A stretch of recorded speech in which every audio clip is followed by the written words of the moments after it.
திருக்கழுக்குன்றம் அருகே பாரதிய ஜனதா கட்சியின் செங்கல்பட்டு தெற்கு மாவட்ட ஓபிசி அணி சார்பில் நிர்வாகிகள் அறிமுக கூட்டம் நடைபெற்றது. செங்கல்பட்டு மாவட்டம் திருக்கழுக்குன்றம் அடுத்த மூலிகுளத்தூர் ஊராட்சியில் பாரதிய ஜனதா கட்சியின் செங்கல்பட்டு தெற்கு மாவட்ட ஓபிசி அணி மாநில தலைவர் டாக்டர் வீரத திருநாவுக்கரசு ஆலோசனையின் பேரில் ஓபிசி அணியின் செங்கல்பட்டு தெற்கு மாவட்ட தலைவர் பள்ளி கொளத்தூர் செந்தில்குமரன் தலைமையில் நிர்வாகிகள் அறிமுக கூட்டம் நடைபெற்றது.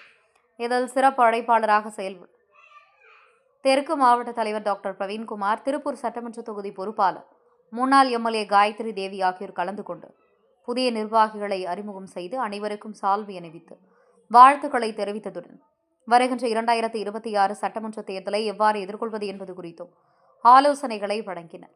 நிகழ்வில் மாவட்ட பொதுச் செயலாளர் முத்துகிருஷ்ணன், பாலாஜி மற்றும் மாவட்ட துணைத் தலைவர் ஜனார்த்தனன், நிர்வாகிகள் குமார், கனிவேல், பாபு, பாஸ்கர், சடையாண்டி, சங்கரன், சண்முகம், பொதுச் செயலாளர்கள் ரவிச்சந்திரன், ராஜ் செட்டியார், குரு பிரசாத், சங்கரேஸ்வரர், மாவட்ட பொருளாளர்கள் ரங்கநாதன், ராஜமாணிக்கம் உட்பட அனைத்து மாவட்ட ஓபிசி அணி நிர்வாகிகள், மகளிர் அணி பொறுப்பாளர்கள் ஜானகி, திருப்பூர் ரூபாவதி என பலர் கலந்து கொண்டனர்.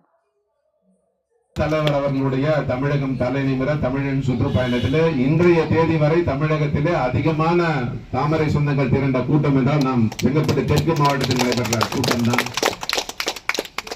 அது தனி ஒரு நபராக நிச்சயமாக ஏற்பாடு செய்திருக்க முடியாது. நான் ஏற்கனவே கூறியதை போல மண்டல் தலைவர்களும் மாவட்ட நிர்வாகிகளும் அணிப்பிரிவு தலைவர்களும் ஒருங்கே செயலாற்றக்கூடிய ஒரு அமைப்பினை பெற்ற மாவட்ட தலைவராக நான் இருப்பது எனக்கு உண்மையிலே வாய்த்த பெயராக நான் எண்ணி இந்த நிகழ்ச்சி ஏற்கனவே பார்த்தீங்கன்னா பட்டியல் அணி சார்பாக ஒரு நிகழ்ச்சி நடத்தினாங்க.